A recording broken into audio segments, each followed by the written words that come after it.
Hi hello welcome back to JDK kitchen. இன்றைக்கி ஒரு tumbler அரிசி இருந்தால் ரொம்பவே சூப்பரான அரிசி உப்புமா 10 நிமிஷத்தில் எப்படி பண்ணலான்னு பார்க்கலாம். நான் அதுக்கு ஒரு டம்ளர் அரிசி எடுத்திருக்கேன். நல்லா தண்ணி ஊற்றி நல்லா 2 டைம் நல்லா வாஷ் பண்ணிக்கோங்க. இந்த அரிசி உப்புமா நீங்கள் பிரேக்ஃபாஸ்ட் இல்லை டின்னருக்கு செய்யலாம், ரொம்ப டேஸ்ட்டாக இருக்கும்.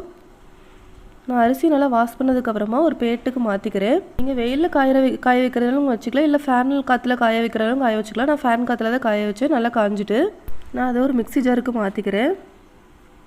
மிக்ஸி ஜாருக்கு மாற்றி பல்ஸ் மோடில் வச்சு இந்த மாதிரி ரவை பதத்துக்கு நல்லா அரைச்சி எடுத்துக்கோங்க.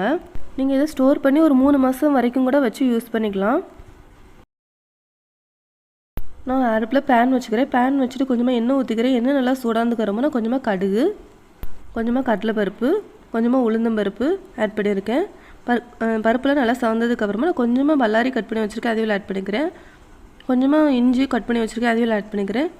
ஒரு காஞ்ச மிளகாய் உள்ள ஆட் பண்ணியிருக்கிறேன். கொஞ்சமாக கருவேப்பிலை ஆட் பண்ணிக்கோங்க. நல்லா வதக்கி விட்டுக்கோங்க.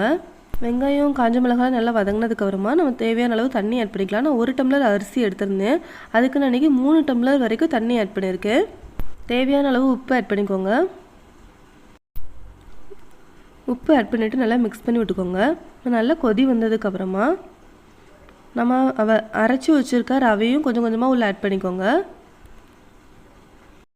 ஆட் பண்ணிவிட்டு நல்லா மிக்ஸ் பண்ணி விட்டுக்கோங்க.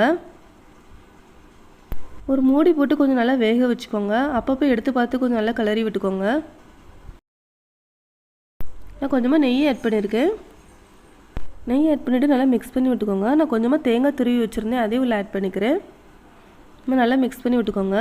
இந்த அரிசி உப்புமா கூட நீங்கள் விருப்பப்படுற சட்னி எதுனாலும் வச்சு சாப்பிட்டுக்கலாம், இல்லைனா சுகர் ஆட் பண்ணி சாப்பிட்டாலும் ரொம்ப டேஸ்ட்டாக இருக்கும். நீங்களும் ஒரு தடவை ட்ரை பண்ணி பாருங்கள். உங்களோட கமெண்ட்ஸை எனக்கு ஷேர் பண்ணுங்கள். என்னோடய சேனல் சப்ஸ்கிரைப் பண்ணிக்கோங்க ஃப்ரெண்ட்ஸ். தேங்க்யூ.